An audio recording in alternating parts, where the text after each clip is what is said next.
of all the places that I saw, all of them in much better condition, but the feeling wasn't there. Hey y'all, salam, peace. I am the Nomad Nana. Welcome to my channel. Well, salam, welcome, peace. I thought I should try to have a conversation about the motivation, experiences, and complications that led me to leaving the United States.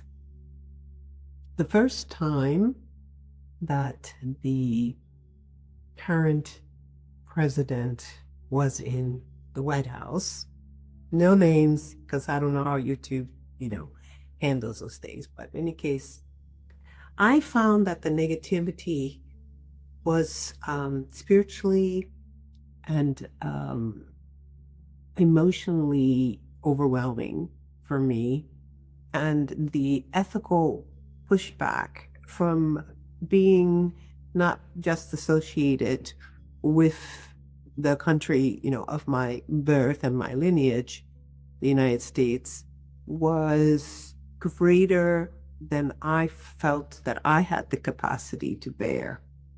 Even people whose perspectives on certain issues were, pretty well aligned with mine, I think, we were all overcome by the need to respond to many things that were happening. And that led people to, even people that I agreed with, to kind of dwell in the negative. They were objecting to, certain policies and certain statements, and, all well and good, as far as, like, I could say, like, my opinion.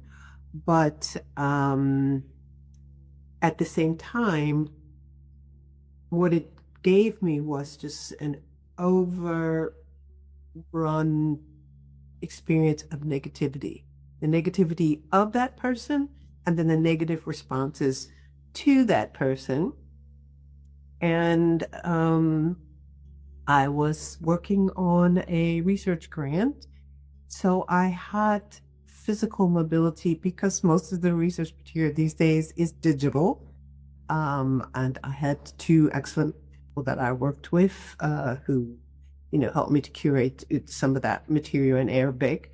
And so I wasn't required to be physically in the United States. So I decided that I would take the last year and a half or so of his term. I guess I had the whole expectation that he would be out of there after one term.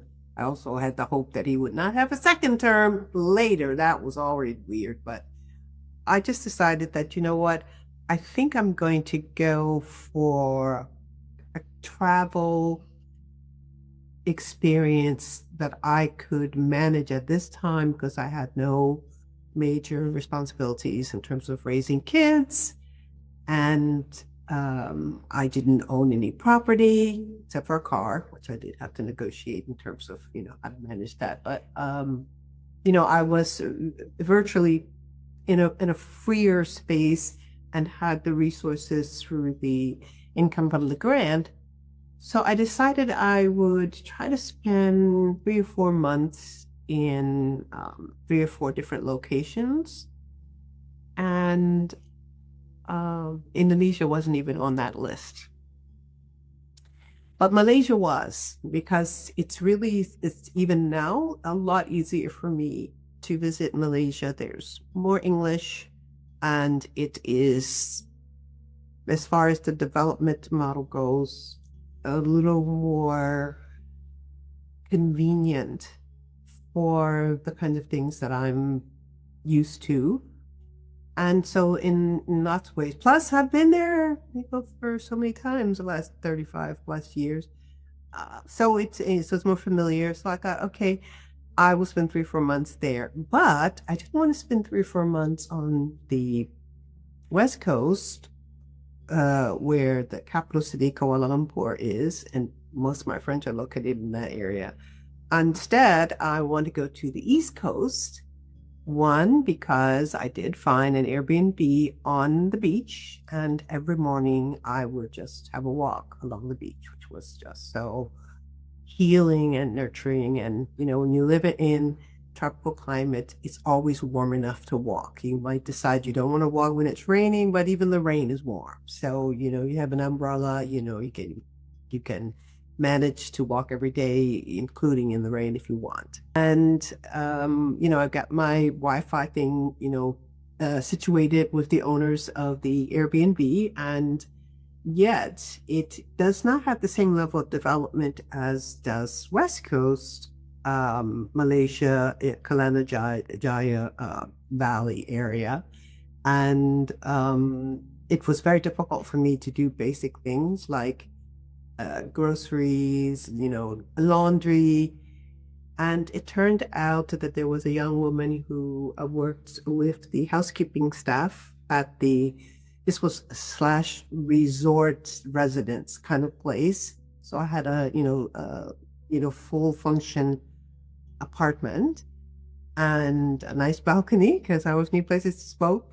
And so this young person and I contracted a relationship where she would assist me to run errands for groceries in the post office. She would take my laundry and pick it up and that kind of thing. So I could function, but I was in a very remote location. But again, I didn't have any particular inkling for great socialization. I really wanted to kind of diffuse from the experiences. And she got a job in Australia, which would, of course, give her greater income and more consistent work and allow her to help her family. Her mom was a widow. And I said, "Oh, that's so great for you, but it's not so great for me because I didn't feel like I could survive there without her assistance." So I, jumped over the water to visit a longtime friend in Indonesia. And I was explaining a little bit about my dilemma and, what to do. And it turned out that my friend recommended that we check out some places in the neighborhood where she was living in Bogor. And I saw this little house that was in terrible disrepair, but I just had such a good feeling about it that of all the places that I saw, all of them in much better condition than this place. It's one of them like really furnished and had air conditioning, had two flat screen TVs and all that kind of stuff. It was, it was like the place looked better, but the feeling wasn't there. So I went with the feeling, and in fact invested some money into getting some repairs done and cleaning and all that. They did an amazing job. I went away, came back 6 weeks later, and everything was in place. And that was in like November, December of 2018, and I've been here ever since.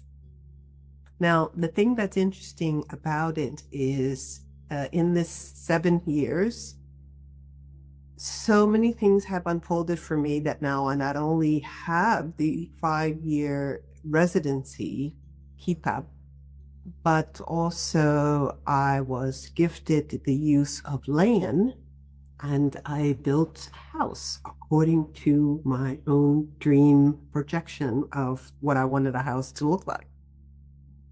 I'm gonna, share more of this as we go along, but I kind of want to, stick with the impact of leaving a place where the experience of living there, it's sort of like, in the Quran, where it says, was not my earth spacious enough? And so the call to be a muhajir, to travel away from a place, the oppression being so great in that place that you just go to a place where there's less oppression.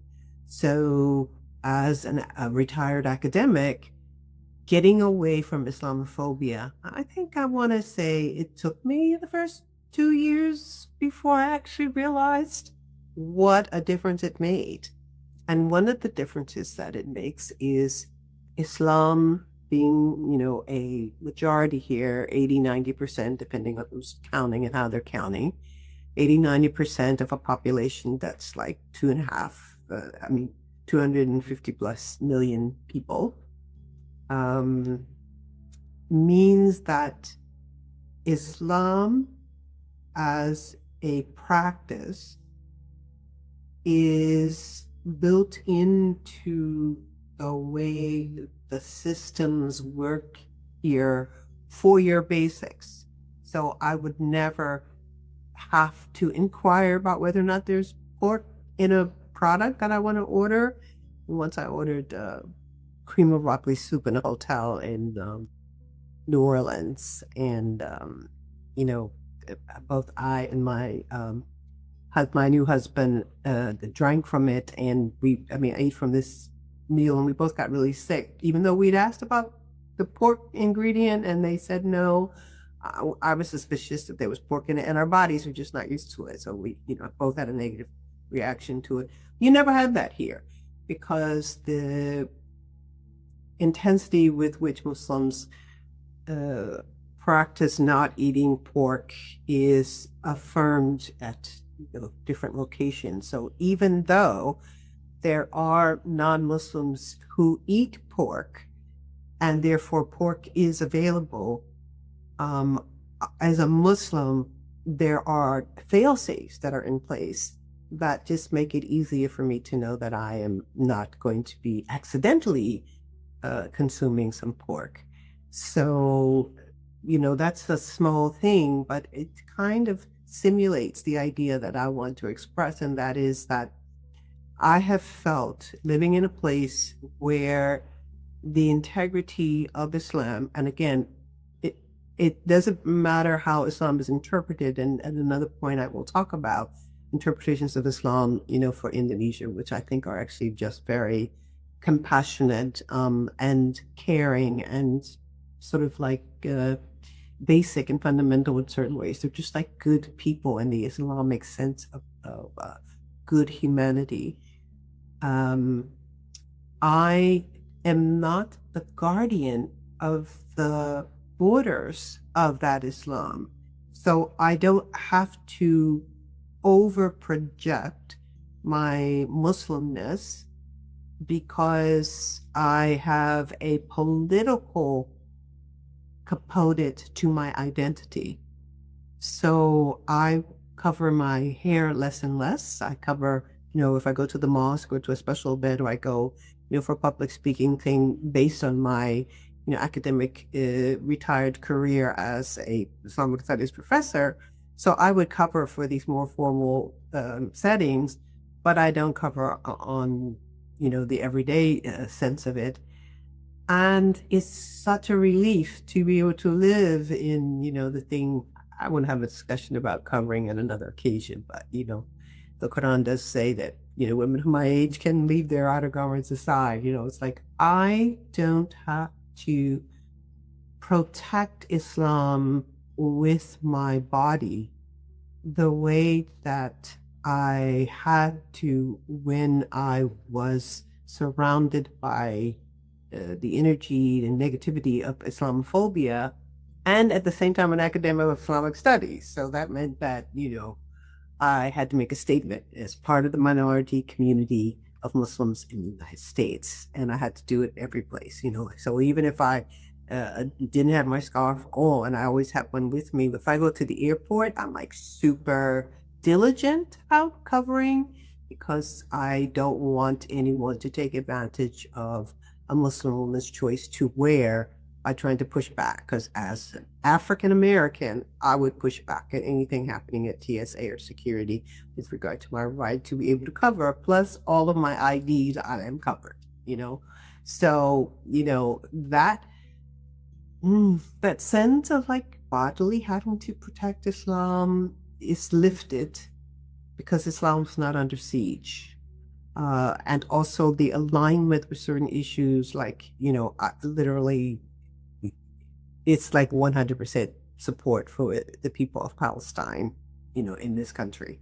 So I don't have to deal with the pushback of Zionism and all that kind of stuff. And just having the freedom to live Islam without always having to be in a struggle. Wow, it's so major. Now, as far as your current president, as of 2025, uh, it's gotten worse. And y'all know it's gotten worse. And the only thing that I keep saying is I had the wherewithal to skip out of town the first time that he was in that office. And now, 7 years later, I am living in the joy of not being constantly bombarded by the negativity. Yes, I'm following the news and the tariffs and uh, the violation of the rights of certain people who are in the U.S. who are not necessarily born in the U.S. that's going on right now.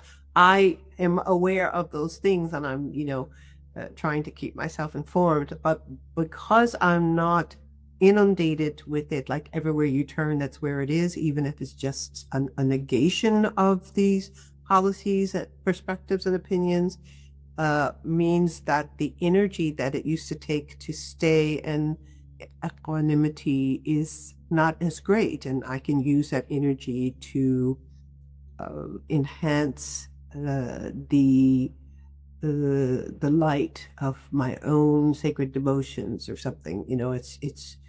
It just gives a certain peace of mind that is difficult to experience when you're surrounded by it in, the environment of the US at the moment. So, if you are interested to pursue this option, you want to hang on to this channel because that's the kind of things that I'm going to talk about. So, do the usual, like, subscribe, share, comment. You can even hit the notification bell because at some point I might actually figure out how to do live events, and I will love you more for it. Thanks. Talk to you soon. See you here again.